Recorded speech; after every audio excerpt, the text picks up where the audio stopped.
Subscribe करें और bell दबाएं ताकि कोई खबर रह न जाए।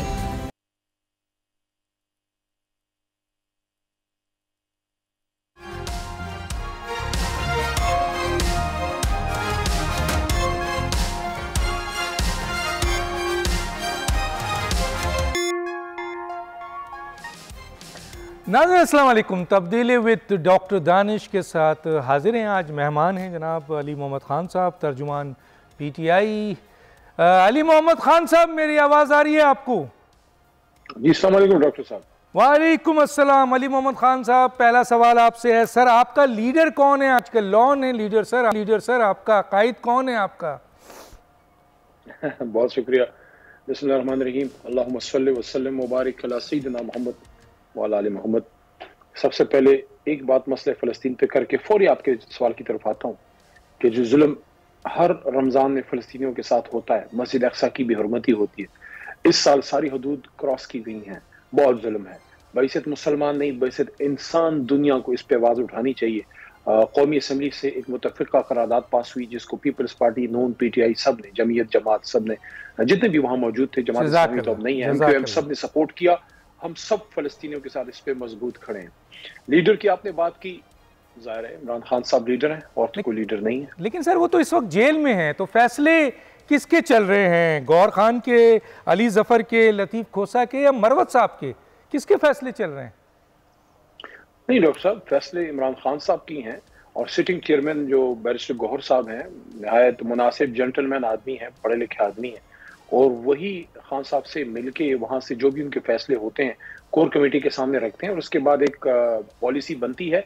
बाकी हमारे बहुत से दोस्त जाके मिलते हैं, अपनी राय का इजहार करते हैं, लेकिन ऑफिशियल पॉलिसी वही है जो बैरिस्टर गौहर साहब वहाँ से लेके आते हैं और उसको कोर कमेटी उसकी तौसीक करती है। अच्छा सर, मुझे ये बताइए कि इमरान खान साहब तो जेल में हैं और ऐसे मौके पे जब लीडर या कायद जेल में होता है तो बहुत से ऐसे फैसले होते हैं जिसको कायद की नॉलेज में नहीं होता है और वो नुकसानदेह भी हो जाता है। मैं आता हूँ बहुत अहम सवाल की तरफ। एक तो ये है कि लेकिन एक में तो कायद भी इन्वॉल्व हैं। वो कहते हैं कि जी इमरान खान ने IMF को ख़त लिखा है और वो ख़त मुनासिब नहीं है जो उन्होंने लिखा। दूसरा, IMF की बिल्डिंग के सामने जो वहाँ लोग जमा हैं और एहतजाज कर रहे हैं और पाकिस्तान को इस वक्त IMF से बड़ा अहम मुआहदा करना है और ये कहा जा रहा है कि इस मुआहदे पर ये एक तरीके से ये एहतजाज मुल्क के ख़िलाफ़ एक नुकसानदेह अमल है। और ज़ाहिर है जब बाहर आदमी करता है तो बहुत सारे लोग उसमें शामिल हो जाते हैं, एजेंट शामिल हो जाते हैं, इंडियन एजेंट शामिल हो जाते हैं। बाहर तो आराम से होता है। तीसरा ये कि GS+ को जो है वो ख़त लिखा गया है। तो सर ये सारे अमल क्या इमरान खान की मर्जी से हो रहे हैं? प्रोपेगेंडा है तहरीक इंसाफ के खिलाफ। तीनों का मैं फर्दन जवाब देता हूँ। GSP+ पे पहले जवाब दे दूं, कोई ऐसी बात नहीं है, बल्कि GSP+ को हासिल करने के लिए तहरीक इंसाफ ने अपने दौर में बहुत, हमने भी उसको सपोर्ट किया और ज़ाहिर है हमारी नेशनल ड्यूटी थी, किसी पे हमारा किसी पे एहसान नहीं है। हमसे पहले नून लीग की हुकूमत थी और उसके बाद हमारी हुकूमत आई। सियासी इख्तलाफात अपनी जगह, लेकिन जहाँ पाकिस्तान के रियासत के, हमारे मुल्क के मफाद की बात है, वहाँ कोई सोच भी नहीं सकता किसी की भी हुकूमत को कॉम्प्रोमाइज करने की। तो GSP+ पे जो हमारे बारे में अफवाहें हैं उसको मैं रद्द करता हूँ, बल्कि हम तो वो हुकूमत है जिसने उसको हासिल करने और उसको जारी रखने में भरपूर किरदार अदा किया। नंबर 1, जहां तक IMF को खत लिखने का ताल्लुक है उसको भी बिल्कुल मैं क्लियर कर दूं कि इमरान खान साहब की तरफ से जो खत लिखा गया, जो उनका मौक़िफ़ था वो यही है कि जब वो वज़ीर आज़म थे तो IMF ने उनसे एश्योरेंस ली थी कि क्या आप अश्योर करते हैं हम आपको सपोर्ट करेंगे इस हुकूमत को, पाकिस्तान को, लेकिन क्या आप इस बात की एश्योरेंस देते हैं कि आपके नीचे जब कभी इलेक्शन होगा तो आज़ाद शफाफ होगा? तो इमरान खान साहब की तरफ से जो खत लिखा गया है उसमें एक ही उनसे मुतालबा था या एक ही यकीन दहानी या याद दहानी करवाई गई उनको कि हमसे आपने एश्योरेंस ली थी कि आपने देख लिया कि इलेक्शन आज़ाद शफाफ हुआ है या नहीं। कभी भी उनको तहरीक इंसाफ ना ये कहेगी, ना कभी ये कहा है कि आप पाकिस्तान की मदद ना करें, सपोर्ट ना करें, क्योंकि उसका नुकसान किसी नून लीग की हुकूमत को नहीं, पाकिस्तान आपने अपने सवाल में अली मोहम्मद साहब, आपने अपनी जवाब में एक सवाल उठा दिया बहुत बड़ा कि IMF ने उनसे उस वक्त कहा था कि जब आप वज़ीर आज़म होंगे और आप वज़ीर आज़म की हैसियत से एक इलेक्शन करेंगे तो सर ना वो वज़ीर आज़म है, ना उनके अंडर इलेक्शन हुआ है, वो इस वक्त अपोजिशन पे हैं और इस वक्त वो विक्टिमाइज्ड हैं बकौल उनके, तो ऐसे मौके पे तो ख़त लिखना ये मुनासिब नहीं था सर। देखिए, एक बैनुल-अक़वामी इदारा जो पाकिस्तान के साथ एक दरीना देरपा मुआहदे में है, और हमारी ख्वाहिश है, आपकी भी होगी, हम सबकी है, कि हम जल्द अपने मुल्क को मजबूत करें, मईशत हमारी मजबूत हो, कि ताकि हम जो इंटरनेशनल मॉनिटर्स हैं, जो ये इम्प्लीमेंटर्स हैं, वर्ल्ड बैंक हो गया, ये लोग हो गए, इनसे हम निकलें और पाकिस्तान आज़ाद माशी फैसले कर सके। लेकिन जब तक अब निकल नहीं पाते, हमने इनके साथ एक कोऑर्डिनेशन वो रखनी है। इस सिलसिले में जब वो वज़ीर आज़म थे, ज़ाहिर है उनको मजबूरी के आलम में IMF के साथ मुआहदे में जाना पड़ा, क्योंकि चले वो सही है सर, मैं उसकी बात नहीं कर रहा, वो मैं उसकी नहीं है, मैं तो उस पॉइंट की बात कर रहा हूँ कि वो वज़ीर आज़म के हैसियत से IMF ने कहा था। अच्छा सर, तीसरा बड़ा अहम पॉइंट है, वो ये है कि ये आपका सोशल मीडिया में PTI के हवाले से फ़ौज के ख़िलाफ़, इदारे के ख़िलाफ़, और उसके बाद अब ये जो मुज़ाहरे हो रहे हैं जो इंटरनेशनली IMF के सामने खड़े होकर, क्या इमरान खान दूसरे अल्ताफ़ हुसैन बनने जा रहे हैं सर? नहीं, वो खुदा ना खास्ता क्यों अल्ताफ हुसैन बनेंगे। इमरान खान साहब मुहब्ब वतन पाकिस्तानी हैं और पाकिस्तान के कॉज के लिए, पाकिस्तान की हकीकी आज़ादी के लिए, पाकिस्तान के लिए वो इस वक्त एक ज़मीर के कैदी हैं। हमेशा उम्मत मुस्लिमा की बात की है, पाकिस्तान के दिफा की बात की है, हुर्मत रसूल सल्लल्लाहु अलैहि वसल्लम की बात की है, हमेशा ये बात की है कि मुल्क भी मेरा है, फौज भी मेरी है। और मैं नहीं समझता कि इमरान खान साहब को किसी को अपने हुब्बुल वतनी का सर्टिफिकेट देना है। पूरी कौम को पता है, तभी पूरी कौम। तो ये क्या हो रहा है सर IMF के सामने, ये क्या हो रहा है सोशल मीडिया में, क्या हो रहा है, कौन लोग हैं सर ये?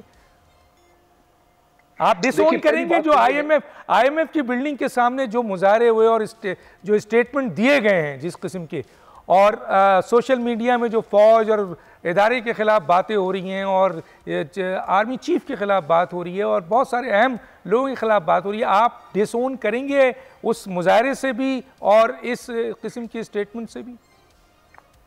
देखिए, जहां तक हमारी पाक फौज का ताल्लुक है, आर्मी चीफ का ताल्लुक है, शख्सियात आती जाती रहती हैं, लेकिन ओहदा और इदारा अपनी जगह है और उस पर इमरान खान साहब की बड़ी क्लियर पॉलिसी डायरेक्शन है कि मुल्क भी मेरा है, फौज भी मेरी है। इस पर कभी कॉम्प्रोमाइज नहीं किया, बल्कि उन्होंने यहाँ तक कहा कि इमरान खान से ज्यादा इस मुल्क को, इस मुल्क की फौज की जरूरत है। तो वो बिल्कुल क्लियर लाइन है। अब इस पे अगर कोई शख्स इनफरादी तौर पर कोई बात करता है, पार्टी उसकी ओनरशिप नहीं लेती। पार्टी की बिल्कुल क्लियर डायरेक्शन है कि कोई भी अगर फौज के खिलाफ कोई बात होती है, वो पार्टी की पॉलिसी नहीं है। इनफरादी तौर पे लोग करते हैं, उनको नहीं करना चाहिए। जहां तक आपने उस एहतजाज की बात की है, देखिए पाकिस्तानियों को एहतजाज का हक है, अगर कहीं पे लोग कोई एहतजाज कर रहे हैं, लेकिन वो पार्टी के हुक्म पे सारे बैनर सारी चीजें नहीं होती। आजाद लोग हैं, अपनी तरफ से वो एहतजाज करते हैं। वहां पे अगर कोई उन्होंने कुछ ऐसे बैनर या स्लोगन यूज किए हैं जो मैं नहीं समझता मुनासिब थे, तो उसको पार्टी ओन नहीं करती। लेकिन हम हर चीज कंट्रोल नहीं कर सकते। हमारा ऑफिशियल मौक़िफ़ वही है जो पाकिस्तान तहरीक इंसाफ के हमारे सेंट्रल ऑफिस से हमारे सेक्रेटरी जनरल साहब या चेयरमैन साहब या हमारी कोर कमेटी का। चले सर, बड़ी अच्छी बात की आपने, बड़ा अच्छा किया आपने, ये ऑन नहीं किया। मैं आगे चलता हूँ, आप जैसे लोगों को आगे आना चाहिए, इस वक्त ज़रूरत है, वरना तो साजिशें बड़ी हैं। आप खुद भी ये कहते हैं कि 9 मई एक साजिश है, तो फिर ये इस किस्म के मुजाहरे भी एक साजिश बन सकते हैं PTI के लिए। आगे चलते हैं सर। अगर आप मुझे इजाजत दें, जी बोलें। एक नुक्ता रख के आप अपने सवाल के, देखिए एहतजाज का हक पाकिस्तानियों को है, लेकिन वहां अब कुछ और लोग अगर आते हैं या उनके जो बैनर्स हैं, वो सारी चीजें ऐसी होती हैं कि उस पर आप 100% कंट्रोल आप नहीं कर सकते, ना हमारे कहने पे। सर डिसोन कर रहे हैं, मैं तो आपको ये कह रहा हूँ, बड़ा इजी लफ्ज है सर कि इमरान खान ऐसे किसी भी स्टेटमेंट को डिसोन करते हैं। कौमी मफाद पे कभी भी तहरीक इंसाफ उस पे कभी भी कॉम्प्रोमाइज पाकिस्तान के कौमी मफाद पे नहीं करेगी। बस खत्म बात है। नेशनल इंटरेस्ट पे, कौमी मफाद पे, पाकिस्तान पे, इंस्टीट्यूशन एज ए आर्मी, उस पर कोई कॉम्प्रोमाइज़ नहीं होगा। क्लियर है सर। मैं आगे चलता हूँ सर। अब मुझे ये बताइए सर, रिजर्व सीट के बारे में अली ज़फ़र कहते हैं और मरवत साहब कहते हैं कि हमने गलत फैसला किया और हम सुन्नी इत्तेहाद में चले गए, और उधर जो है वो गौर खान कहते हैं कि जनाब हमने जो फैसला किया था वो सही किया। तो सर ये क्या हो रहा है? अगर कायद बिल्कुल अंदर होता है, लीडर अंदर होता है, तो फिर एक तर्जुमान होते हैं, वो फैसला करते हैं। अब तो पार्टी का इलेक्शन हो गया, अब तो आपके एक कायद और आ गए हैं, तो फिर ये मरवत साहब या अली ज़फ़र साहब और लतीफ़ खोसा साहब अलग अलग बीन जो बजा रहे हैं, इससे आपकी तंजीम को नुकसान नहीं पहुंच रहा है सर? देखिए, इस पे ऑफिशियल मौक़िफ़ वही है जो सिटिंग चेयरमैन मोहतरम गौहर साहब ने दिया है। बाकी हमारे मोहतरम मेंबरान हैं, अपनी राय का इजहार वो करते हैं, जाहिर है अपनी राय का इजहार वो कर सकते हैं। मेरा मशवरा होगा कि पार्टी के अमूर को पब्लिक फोरम्स पे हम इस तरह डिस्कस ना करें। पार्टी के अंदर डिस्कस होते हैं, लेकिन ऑफिशियल जो मौक़िफ़ है वो वही है जो सिटिंग चेयरमैन बैरिस्टर गौर सर, आपके वर्कर कंफ्यूज हो रहे हैं, आपके मुख्तलिफ लीडर्स कंफ्यूज हो रहे हैं, मीडिया कंफ्यूज हो रहा है, पाकिस्तान की आवाम कंफ्यूज हो रही है कि भाई वो मरवत की बात माने, अली जफ़र साहब की बात माने। यहाँ पर जो है वो रिज़र्व सीट के हवाले से जो इल्ज़ाम लगाया गया वो सीनियर जो है वो एडवोकेसी पे लगाया है जी, जिन्होंने वकालत की है। और दूसरी तरफ जो है वो गौर खान कहते हैं बिल्कुल सही हुआ है। तो सर मेरा ख्याल है क्या कोई इस किस्म की तंजीम में कोई डिसिप्लिन होता है? हमने दूसरी सियासी तंजीमों में देखा है इस किस्म के स्टेटमेंट आ जाते हैं तो उनके खिलाफ कार्रवाई होती है। जी सर। डॉक्टर साहब देखिए, ये सारे हमारे मोहतरम मेंबर हैं, मुश्किल वक्त में सब ने अपना अपना किरदार अदा किया है। जो चाहे बोले सर, बहुत इसका मतलब है जो चाहे बोले सर। मैं अर्ज करता हूँ, पार्टी बहुत तवील जद्दोजहद से निकल के आई है। लीडर हमारी जेल में है, मुश्किलात का शिकार हैं। पार्टी की बहुत सी लीडरशिप अब भी जेल में है, सीनियर क़यादत जेल में है, कुरैशी साहब जेल में है, परवेज इलाही साहब जेल में है। इस मुश्किल वक्त में कोर कमेटी ने एक अच्छा किरदार अदा किया। कुछ कमजोरियां भी हुई होती हैं, वो हो सकता है। ऑफिशियल मौक़िफ़ वही है जो सेक्रेटरी जनरल तहरीक इंसाफ मोहतरम उमर अयूब साहब, या चेयरमैन जो हमारी सिटिंग है गौर साहब, और जो हमारी जमात का जो एलामिया जारी होता है कोर कमेटी से, डिसिप्लिनरी एक्शन भी तो होता है। मैं तो ये नहीं कह रहा, बिल्कुल आपकी बात का मैं साथ देता हूं कि जनाब आपके जो गौर खान है उनका स्टेटमेंट माना जाए, लेकिन सर ये जो बोल रहे हैं, ये जो स्टेटमेंट दे रहे हैं, ये जो आपके लिए कंफ्यूजन पैदा कर रहे हैं, ये आपकी तंजीम के लिए नुकसानदेह है। उस दिन हामिद अली साहब भी नाराज हो गए, तो ये तो नुकसान पीटीआई और इमरान खान का है, तो इस पर कोई डिसिप्लिनरी एक्शन होना चाहिए। देखिए, इसमें कोर कमेटी में गुफ्तगू हुई है और मैं उम्मीद रखता हूं कि सेक्रेटरी जनरल उमर अयूब साहब इसको देख लेंगे, क्योंकि उनकी जिम्मेदारी इस पे आती है। और उमर अयूब साहब ने मुश्किल वक्त में पार्टी को बेहतर चलाने की कोशिश की है।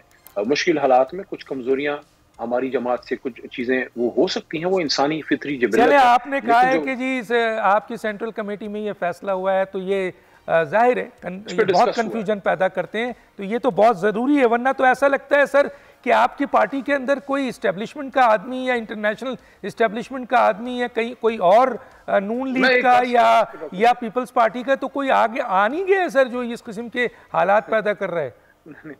डॉक्टर साहब, मैं इस पे अर्ज करूंगा, मेरा इस पे बड़ा क्लियर मौक़िफ़ है कि अपने दोस्तों पे मुश्किल वक्त में बेजा शकूक व शबात का इजहार नहीं करना चाहिए। जो इमरान खान साहब के साथ खड़े हैं वो खड़े हैं, जो नहीं होंगे वक्त आने के बाद वो सामने आ जाएगा। गैर जरूरी तौर पे एक दूसरे के बारे में शकूक व शबात का इजहार नहीं करना चाहिए। सब अपना अपना किरदार अदा कर रहे हैं, मैं सबको अप्रिशिएट करता हूं। चलिए सर, आपका पॉइंट ऑफ व्यू आ गया। मैं मेरे पास क्योंकि वक्त कम है, मैं पूछना चाहता हूँ मुश्किल वक्त में पार्टी को इत्तेफाक व इत्तेहाद की जरूरत है। चलिए, बहुत सारे लोग तो नए हैं सर, मसलन जैसे मरवत साहब हैं, उनका तो पता ही नहीं चलता वो कहाँ से आए, कैसे आए, और अब इतने ऊपर आ गए हैं कि वो तो पॉलिसी बयान देने लगे हैं सर। तो ये कहाँ से आए हैं? तो लोग शकूक करते हैं कहीं ये इंटरनेशनल एस्टेब्लिशमेंट के, नून लीग के, पीपल्स पार्टी के आदमी तो नहीं सर। खुदा को माने डॉक्टर साहब, इस तरह की बड़ी बातें चलती हैं। चलिए सर, आप नहीं मानते तो हम आगे चलते हैं, लेकिन ऐसा हुआ है, इस मुल्क में होता है, पार्टियों में होता है। 9 मई हो गया सर, आपके अंदर साजिश हुई, लोगों ने ऐसा अमल कर दिया। बहरहाल मैं आगे चलता हूँ। अली अमीन गंडापुर कल तक ये मानने को तैयार नहीं थे कि ये वजीर आजम इलेक्टेड है। ये कहते थे कि ये हमारा मैंडेट चोरी करके आए हैं, हम इनको किसी सूरत में एक्सेप्ट नहीं करेंगे।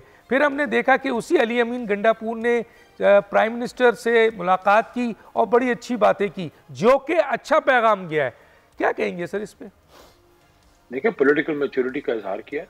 हम उनको आज भी पाकिस्तान का एक जायज वजीर आजम नहीं मानते। फॉर्म 47 के हैं, लेकिन जब तक वो ओहदे पे बैठे हैं, अपनी सियासी मुखालफत या अपने मौक़िफ़ की वजह से क्या हम पख्तूनख्वा के अवाम के हकूक को जो है सल्ब होने दें?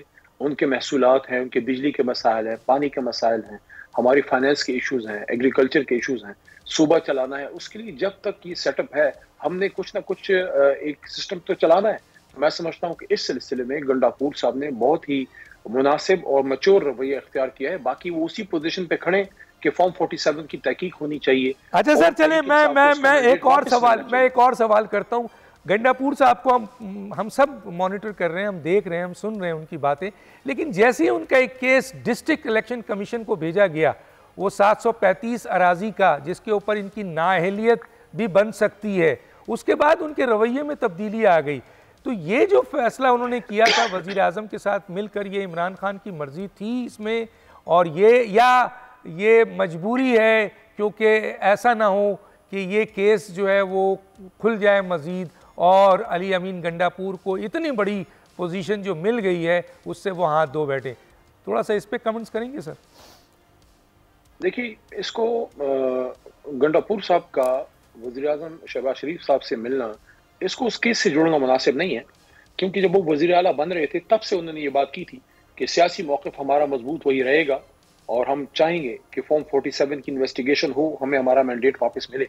लेकिन पख्तूनख्वा के हकूक़ के लिए मैं मरकज़ के साथ जो ज़रूरी मीटिंग्स हैं वो मैं करूँगा, वो कोऑर्डिनेशन हमारी होगी। वो उन्होंने किया। आज उनकी इमरान खान साहब से मुलाकात भी हुई और अफ्तारी से कुछ देर बाद मेरी उनसे बात हुई। उनकी मुलाकात अफ्तारी से पहले हुई थी और गंडापुर साहब ने मेरे साथ इस पर गुफ्तगू की, जिसका मैंने जिक्र एक और चैनल पे भी किया, आपके प्रोग्राम में भी करता हूँ, कि गंडापुर साहब ने खान साहब को अपने वज़ीर आज़म के विजिट के बारे में ब्रीफ किया। जो सेनेट के टिकट्स हैं उसके हवाले से उन्होंने इमरान खान साहब का जो क्लियर डायरेक्शन थी वो अपने साथ लेके आए और जो नाम सामने आए हैं उस पर इमरान खान साहब ने उसको अप्रूव किया है और उसमें ज़्यादातर कारकुनान को सपोर्ट किया गया है। इन्वेस्टर की बजाय कारकुन को वो सामने लेके आए हैं पख्तूनख्वा में, पंजाब में। और एक और बात जो गंडापुर साहब ने की कि उन्होंने इमरान खान साहब को ब्रीफ किया कि सूबे के डेवलपमेंट में जो 2 बड़े डैम बन रहे हैं, टांगजाम डैम और कुरमतंगी डैम, जिससे साउथ के पानी के मसाइल हल होंगे, साउथ खैबर पख्तूनख्वा लिफ्ट। ठीक है सर, ठीक है, देखेंगे वो तो कारकर्दगी में आएगा सर, लेकिन यहाँ पर मेरा एक सवाल है क्योंकि वक्त कम है सर। टेक्निकल वीजे मिलेंगे बाहर एजुकेशन के लिए। मुशाहिद हुसैन, मैं किसी वक्त अकेले आपसे बड़ी बात करूंगा और अली गंडापुर साहब वजीर आला रहे, आगे रहे, 5 साल रहे, तो उनसे भी एक इंटरव्यू करके पूछ लेंगे। सर ये मुझे बताएं, मुशाहिद हुसैन साहब ने सेनेट में, जबकि वो PMLN के सेनेटर हैं, उन्होंने एक बात कही है कि जी इमरान खान सियासी कैदी हैं, उनको आम माफी दी जाए। क्या कहते हैं सर इस पे? देखिए, मैं समझता हूं कि सारे केसेस पॉलिटिकल बुनियादों पे बने हैं। Is a prisoner of cautious. जो उन्होंने सियासी कैदी की बात की है ना, उसका मैं कहूंगा ज़मीर के कैदी हैं। ये केसेस वापस लेके मुल्क को आगे चलाने के लिए इमरान खान साहब से बात जरूर करनी चाहिए। और इसका मतलब ये नहीं है कि हम कोई डील या ढील मांग रहे हैं। केसेस बनाए ही गलत गए हैं। 200 केसेस अचानक एक साबिक वज़ीर आज़म पे बन गए। क्या वो गद्दार है खुदा न खास्ता? क्या वो मुल्क दुश्मन है? क्या वो दहशतगर्द है? वो शख्स जो पाकिस्तान के दिफा के लिए हर हद तक जाने के लिए तैयार है, जो अपनी जात पे रद लगा के पाकिस्तान के दिफा के लिए, हुर्मत रसूल सल्लल्लाहु अलैहि वसल्लम के दिफा के लिए खड़ा है, क्या ऐसे शख्स पे ऐसे केसेस बनने चाहिए? मैं समझता हूं मुल्क को आगे बढ़ाने के मुशाहिद हुसैन साहब का, मुशाहिद हुसैन साहब की डिमांड, मुशाहिद हुसैन साहब की, मुशाहिद हुसैन देखिए वो तो केसेस हैं और पाकिस्तान में यहाँ बड़े केसेस बने हैं। मियां नवाज शरीफ साहब को जो है उम्र कैद हुई, 20 साल हुआ, फिर देखा हमने वजीर आजम बन गए, फिर तायात नाइली हुई, फिर अदालतों ने बताया कि जीते। इस यहाँ पे भी यकीनन इमरान खान के केस में बहुत सारे सुकम है, मैं उस पर नहीं जा रहा। मुशाहिद हुसैन साहब ने आम माफी के लिए कहा है सियासी कैदी, आप कहते हैं सर ये सही है, होना चाहिए? एक लफ्ज़ मैं इसको थोड़ा सा चेंज करके बात करूंगा।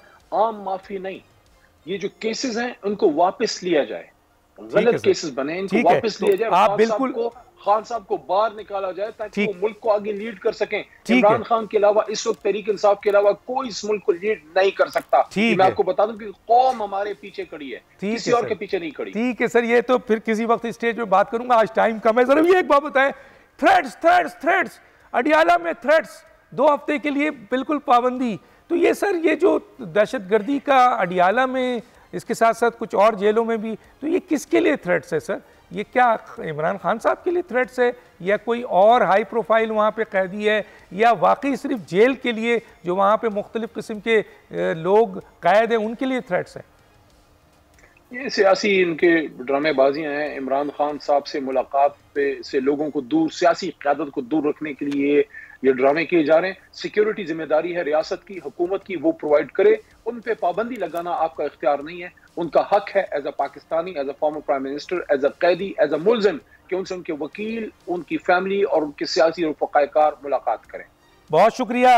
आज हमारा ख़त्म हुआ, चाहता है एक ब्रेक के बाद हम अपने एक नए गेस्ट के साथ दोबारा आएंगे।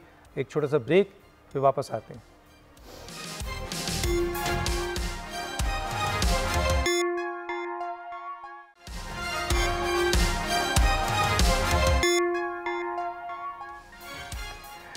वेलकम बैक जी। हमारे साथ हैं फैयाजुल हसन चौहान, तर्जुमान इस्तेहकाम पाकिस्तान पार्टी। जनाब चौहान साहब, मेरी आवाज़ आ रही है? जी आ रही है जी। चौहान साहब, आज बड़ी अच्छी मीटिंग हुई है। आपके सदर साहब जो वज़ीर बन गए हैं, एक आपने वो जीत भी गए हैं और वज़ीर भी बन गए हैं, और उन्होंने एक मीटिंग भी बुलाई है आज आपकी। लेकिन सर, अब आज बहुत सारे लोग अफसोस में हैं कि इस पार्टी के रूह रवां जहांगीर तरीन साहब के साथ हाथ हो गया, उनको हरा दिया गया, जबकि वो बहुत मजबूत उम्मीदवार थे। सर, क्या कहेंगे सर इस पर? बिस्मिल्लाहिर्रहमानिर्रहीम। डॉक्टर साहब, आज हमारी CEC की मीटिंग हुई है और CEC को अरेंज किया गया है, रीऑर्गेनाइज़ किया गया है, और उसकी पहली मीटिंग थी और मरकज़ी सदर अलीम ख़ान साहब की ज़ेर सदारत थी, और बड़ी अच्छी मीटिंग हुई है। और उसमें हमने अपने फ्यूचर के हवाले से कुछ प्लानिंग्स की हैं कि हमने अगले 5 साल में किस तरीके से इस्तेहकाम पाकिस्तान पार्टी को पाकिस्तान की आवाम की और ख़ुसूसन पंजाब की आवाम की एक चॉइस बनाना है, और स्ट्रगल करके, और उसमें हमने सारी फ्यूचर के हवाले से पॉलिसीज़ डिस्कस की हैं कि किस तरीके से एक इत्तेहादी पार्टी होने के साथ साथ हमने बुनियादी तौर पर जो अवामी मसाइल हैं उनके हवाले से किस तरीके से अपना किरदार अदा करना है। और अच्छी मीटिंग थी, और इंशाल्लाह आने वाले दिनों में आपको नजर आएगा। सर, मेरा सवाल सर, कहाँ है जहांगीर तरीन? कहाँ है सर? किरदार अदा कहाँ है सर? जहांगीर तरीन साहब कहाँ है सर? आप लोगों ने उनको आउट कर दिया सर। सर जहांगीर नहीं, हमने आउट नहीं किया। आप उसको गलत तरीके से जनाब क्वेश्चन को मोल्ड कर रहे हैं। जहांगीर तरीन साहब के हवाले से सारी दुनिया को पता है कि किस अंदाज से उन्होंने एक आला ज़रफ़ी का और एक अच्छे इंसान होने का सबूत देते हुए ये चीज़ को समझा कि मैं चेयरमैन था, मैं चीफ पैटर्न था पार्टी का, और पार्टी ने अगर अच्छा रिजल्ट नहीं दिया तो उन्होंने अपने एंड से जनाब एक फ़ैसला किया। उसके हवाले से भी वो सियासत ही छोड़ दी सर। उन्होंने सियासत ही छोड़ दी सर। उन्होंने सियासत ही छोड़ दी सर। और जिस जगह से सबको उम्मीद थी कि जहांगीर तरीन जीत जाएंगे और जनाब आपके अलीम खान हार जाएंगे, तो अलीम खान जीत गए। अब लोग कहते हैं अलीम खान इस्टेब्लिशमेंट की मदद से और नून लीग की मदद से जीत गए। जी सर। नहीं, सियासत के अंदर डॉक्टर साहब, अगर आप हिस्ट्री उठा के देखें पाकिस्तान की, जिस PTI को आप बज़ाहिरन समझते हैं कि वो इस वक्त पाकिस्तान की बड़ी पॉपुलर पार्टी थी और है सर, साबित हुआ है। पहला इलेक्शन लड़ा था तो 0 सीटें थी। एक पूरी बात सुन लें। ठीक है, जल्दी सर। 1997 के अंदर पहला इलेक्शन बानी चेयरमैन ने लड़ा था और PTI ने लड़ा था, 0 सीट थी, और बानी चेयरमैन समेत हर एक की जनाब जमानतें जब्त हुई थी। दूसरा इलेक्शन लड़ा था 2002 में, तो बानी चेयरमैन की 3 सीटों पे जनाब जमानत जब्त हुई थी और सारे कैंडिडेट्स की जमानतें जब्त हुई, सिर्फ 1 सीट जीती थी। हमने तो भाईजान 3 महीने पहले पार्टी बनी, टोटल 9 MNA की सीटों के ऊपर इलेक्शन लड़ा, 3 सीटें हम जीत गए। हमारा तो 33% रिजल्ट रहा है। हम तो समझते हैं कि हमने कम से कम एक अच्छा रिजल्ट दिया। पाकिस्तान में PTI के अलावा और भी बहुत सी जमातें बनाई गई हैं, और उनका मुस्तकबिल जो है वो आज तक जो है वो 1 सीट या 2 सीट या 3 सीट से ज़्यादा नहीं है। नहीं, आप अगर बड़े बड़े पॉपुलर देखें ना, जर्मनी के अंदर रेवोल्यूशन लेके आया था एडोल्फ हिटलर, जिसने बड़ा एक जनाब फ्यूरर बन के जनाब एक पूरी दुनिया के अंदर नाम कमाया था। उसने पहला इलेक्शन लड़ा था तो उसका 0 सीटें थी, 0। दूसरा इलेक्शन लड़ा था तो उसकी टोटल 3 सीटें थी, 3 सीटें। इसी तरीके से तीसरा इलेक्शन लड़ा, तब भी उसकी हालत कुछ नहीं थी। चौथे पांचवें इलेक्शन में जाके उसकी नून लीग की मदद से आपने ये सीटें निकाली हैं एस्टेब्लिशमेंट की मदद से। ये इल्जाम है आप पर, तो आप यार कहाँ इंटरनेशनल लोगों को मिला रहे हैं अपने आप से सर? नहीं तो आप मुझे ये बताएं कि 1970 के इलेक्शन से लेके 1977 के इलेक्शन से लेके 1985 के इलेक्शन से लेके 1988 का इलेक्शन, 1990 का इलेक्शन, 2008 का इलेक्शन, 2013 का इलेक्शन, यहाँ पे जो पॉलिटिकल पार्टीज हैं, क्या वो जनाब माँ के पेट में से जनाब पैदा होकर निकलती हैं और खड़क करके बाहर आके 2/3 मेजॉरिटी के साथ असम्बलियों में बैठ जाती हैं? आप हिस्ट्री उठाए ना, आपको पता चल जाएगा कौन कहाँ से आया, किस तरह आया, कैसे आया। हमने तो फिर भी 2 महीने पहले, हमारी 2.5 महीने पहले पार्टी बनी, इंतखाबी निशान मिला, इंतहाई नफरत अंगेज माहौल के अंदर, एक स्पेसिफिक माहौल के अंदर जो पूरे दुनिया को पता था और पूरे पाकिस्तान को, जो पीटीआई का और 9 मई का अपने टाइटैनिक खुद डुबोया बानी चेयरमैन ने। हाँ। तो इस पूरे एंगल में हमारा रिजल्ट तो 33% रहा। सर मान लेते हैं, आपकी आगे बात चलते हैं, टाइम कम है, ये बताएं सर, टाइटैनिक डूब गई आप कहते हैं सर, आपने कहा सोशल मीडिया की टीम है, सोशल मीडिया की पार्टी है, 31 साल हो गए सर उसको सज़ा मिली है इमरान खान को, और आप तंजीम सारी की सारी बिखर गई, टूट गई, और उनके 2nd और 3rd ग्रेड के लोग जो हैं वो इलेक्शन लड़ने आए। फिर दुनिया ने देखा कि आप जिसे सोशल मीडिया की पार्टी कहते थे, इलेक्शन में उसने साबित किया कि पाकिस्तान की सबसे बड़ी सियासी जमात वो है, और उसमें बहुत बड़ी तादाद नौजवानों की जो सर्वे हैं वोट इसको डाला है। क्या कहेंगे सर आप? डॉक्टर साहब दिल थाम के सुनिएगा, सिर्फ इलेक्शन वाले दिन और उससे एक दिन पहले सिर्फ अमेरिका से 17 अरब रुपया ये हुंडी और ये प्राइवेट सेक्टर से, बैंकिंग सेक्टर से हट के जो ट्रांसफर होती है, पेमेंट ऑफ ट्रांसफर होती है, उस पे 17 अरब रुपया सिर्फ अमेरिका से आया है। 17 अरब रुपया पाकिस्तान में पॉपुलर है, यूरोप और बरतानिया और यूएई और सऊदी अरब इसमें।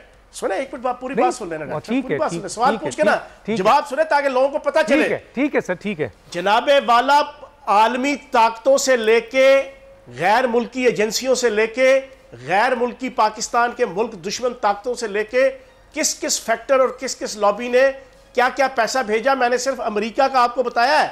अमेरिका से 17 अरब, और वो 17 अरब किस तरह और कैसे यूटिलाइज हुआ?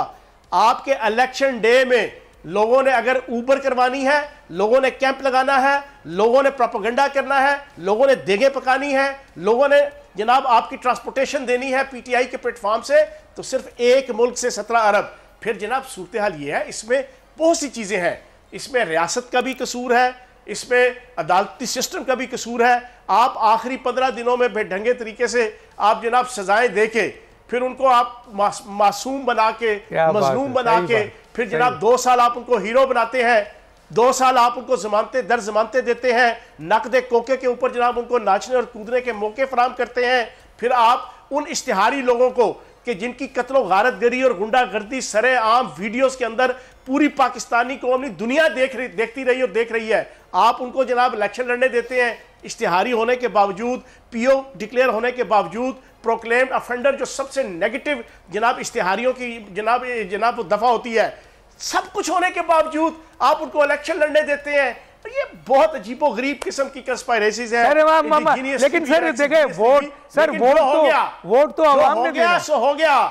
अब अगला देखें इस मुल्क का क्या करना है, अगला सोचे इस पाकिस्तान। अच्छा सर, अगला वैसे तो आपने ये कहा कि इंटरनेशनल एस्टेब्लिशमेंट भी है और बड़े बड़े आपके एजेंसीज भी इनको सपोर्ट कर रही थी, लेकिन सर इंटरनेशनल 17 अरब रुपया सिर्फ अमेरिका से आया है, तो 17 अरब रुपया पाकिस्तान में इलेक्शन डे वाले दिन और उससे एक दिन पहले। उनकी पॉपुलैरिटी है, सिर्फ एक मुल्क से उनके पॉपुलैरिटी नहीं है, ये गैर मुल्की वो ताकतें और वो एजेंसियां थी जिन्होंने फंडिंग की कि पाकिस्तान के अंदर फौज के खिलाफ, रियासत के खिलाफ, अदालती सिस्टम के खिलाफ, रियासती इदारों के खिलाफ नफरत बनाने के लिए, पाकिस्तान की सियासत को पोलराइज करने के लिए। ये मुसलसल, ये एक दिन का मैंने बताया है, 2 साल से खरबों रुपए इन्वेस्ट हो रहे हैं सोशल मीडिया में। आवाम ने तो वो, अच्छा आवाम ने वोट डाला सर जनाब सियासत के अंदर। चले ये हो रहा था, लेकिन वोट तो आवाम ने डालना था ना सर, लोग तो नौजवानों ने डाला। आवाम ने जनाब 66% उनके मुखालिफ भी डाला है ना। नहीं आप मतलब ये तो उस बुनियाद पे आप कह रहे हैं जब उनकी 180 सीट नहीं है, 180 सीट अगर दे दे तो 2 करोड़ से ज्यादा लोग हो जाते हैं। ये भी सुन ले, इधर ही रुक जाए, इधर ही ब्रेक लगाए। अगर ये कहते हैं कि 82 सीटें हमें मिली और 88 सीटें नहीं मिली, तो जनाब फिर इलेक्शन कमीशन में 88 सीटों की कंप्लेन आनी चाहिए थी ना, इलेक्शन ट्रिब्यूनल में टोटल 22 सीटों की आई है। और भाई झूठ, फ्रॉड, फ्रेब, प्रोपेगेंडा, अच्छा टाइम कम है। अच्छा सर, अगर आपकी 88 सीटें गई हैं तो 88 सीटों के ऊपर इलेक्शन कमीशन में, इलेक्शन ट्रिब्यूनल के अंदर जनाब आपकी एप्लीकेशंस आनी चाहिए थी, क्यों नहीं आई? सिर्फ 22 क्यों आई है? चले बताएं। चले ये सर, ये तो आप लग रहा है, ये तो आप कह रहे हैं ना, पे, फ्रेब पे, धोखाधड़ी पे, सोशल, मैं नहीं कह रहा, इलेक्शन कमीशन का डेटा बता रहा हूं आपको। अच्छा 22 सर, सीटों के ऊपर सिर्फ आई है पीटीआई की तरफ से। सर आप इनको कहते हैं ये बाकी इतने 66 सीटें किधर बड़े गई? फ्रॉडी हैं, इतना क्राइम किया है, इतने खिलाफ साहब, हैं, मुल्क के बताए ना, खिलाफ 66 हैं, सीटें 17 किधर अरब हैं? रुपए आ रहे हैं, लेकिन मुशाहिद हुसैन जो एक बड़े सीनियर पॉलिटिशियन है, सेनेट में खड़े होकर छोड़े मुशाहिद हुसैन वो साहब कहते को जरा हैं उनको सियासी, वो सियासी मैंने कैदी एक हैं, क्वेश्चन पूछा है। उनको आम माफी दी जाए, इस पे क्या 88 कहेंगे? सीटें, जी सर, वो मैं उस पे मैं आता हूं। जी अगर सर। 88 सीटें इनकी चोरी हुई है तो 66 सीटों के ऊपर इलेक्शन ट्रिब्यूनल में एप्लीकेशन क्यों नहीं आई?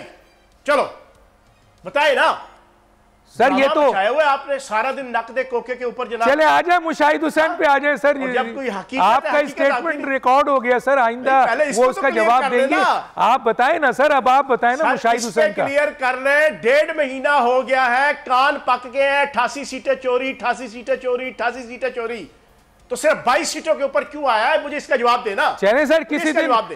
दिन उनका बाकी नुमाइंदा 66 साथ सीटों पे बढ़ा क्यों देते आया? हैं ना, आपके अगर साथ उनका उसके नुमाइंदा फॉर्म- बढ़ा देते हैं ना उसके सर। फॉर्म 45 इनके पास थे। Yes sir. अगर उसके फॉर्म 45 उनके पास थे, अगर उनके पास कोई प्रूफ थे, अगर वहां का हारा हुआ कैंडिडेट समझता था कि मेरे साथ धांधली हुई है, तो वो क्यों नहीं आया इलेक्शन ट्रिब्यूनल में? अभी तो ये कबल अज वक्त है ना सर, उनका एक नुमाइंदा आपके साथ बढ़ा दूं सर। दंगा फसाद और नुमाइंदा नहीं है, आप इलेक्शन कमीशन के लो, आप इलेक्शन कमीशन के सेक्रेटरी को लो, अभी लो मेरे साथ, उससे पूछो कितनी आई है। सेक्रेटरी इलेक्शन कमीशन शर्माते हैं सर, नहीं आते हैं। चीफ इलेक्शन कमिश्नर शर्माते हैं, नहीं आते हैं सर। हैं?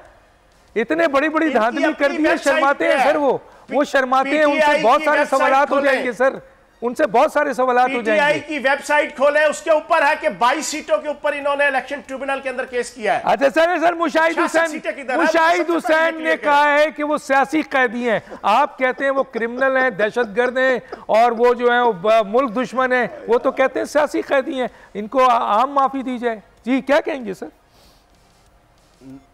नौज बिल्ला माजल्ला, ना तो शायद हुसैन साहब अल्लाह के वली है, ना गौस है, ना कुतुब है, ना कलंदर है, नौज बिल्ला माजल्ला, ना कोई पैगंबर है कि जो उनकी बात को मैं और आप सर धुन के कहें कि हाँ जी उन्होंने कह दिया तो ठीक कह दिया, छोड़े उनको एक साइड पे रख दो।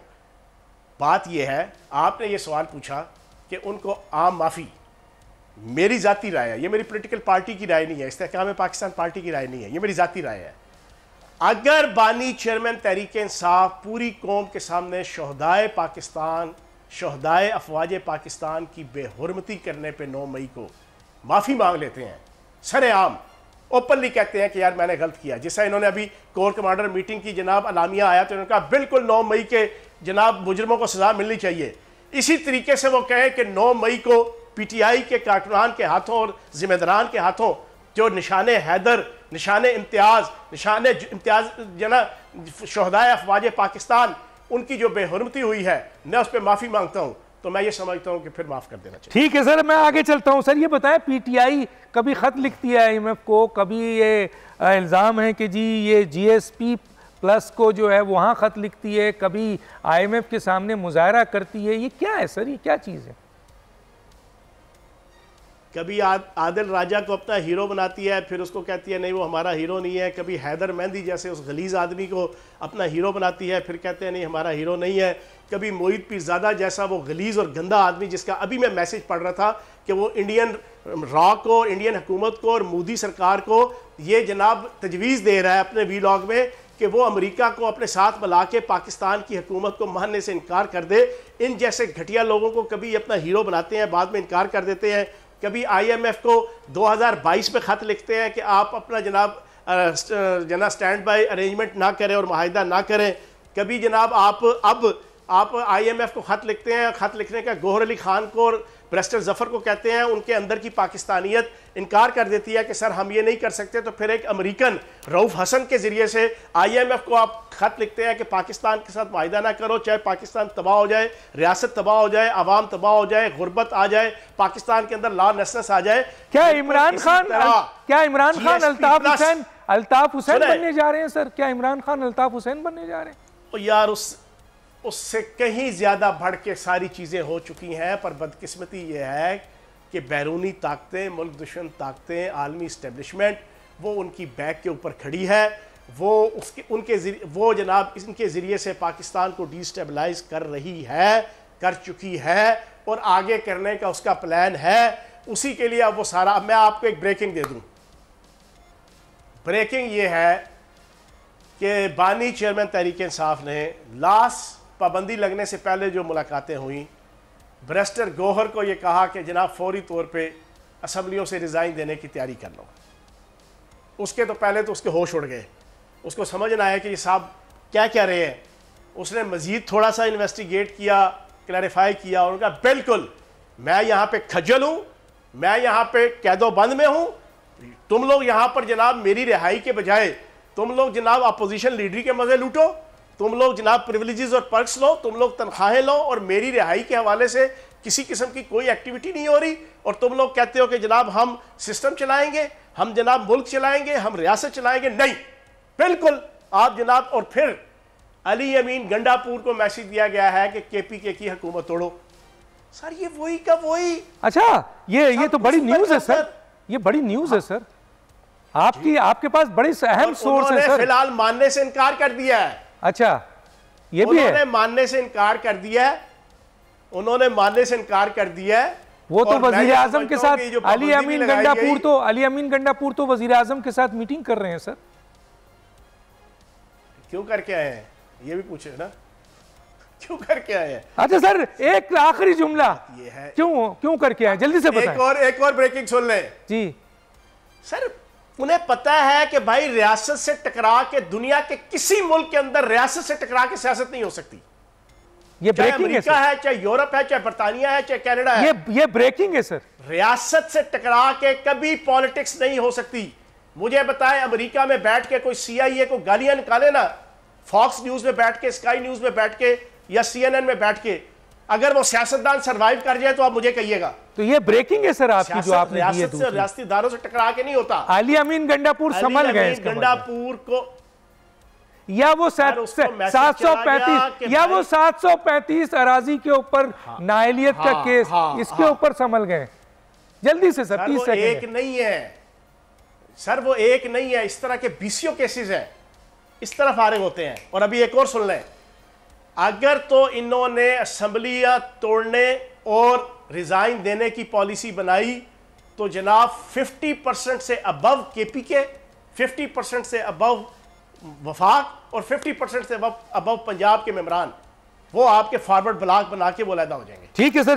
चौहान साहब फिर ऐसी की, ये बहुत बड़ी ब्रेकिंग है। चौहान साहब देखते हैं, क्योंकि वक्त खत्म हुआ चाहता है, किसी स्टेज पर तफसील से आपसे बात करेंगे।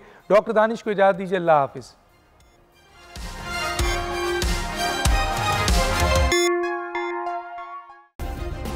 सब्सक्राइब करें और बेल दबाएं ताकि कोई खबर रह न जाए।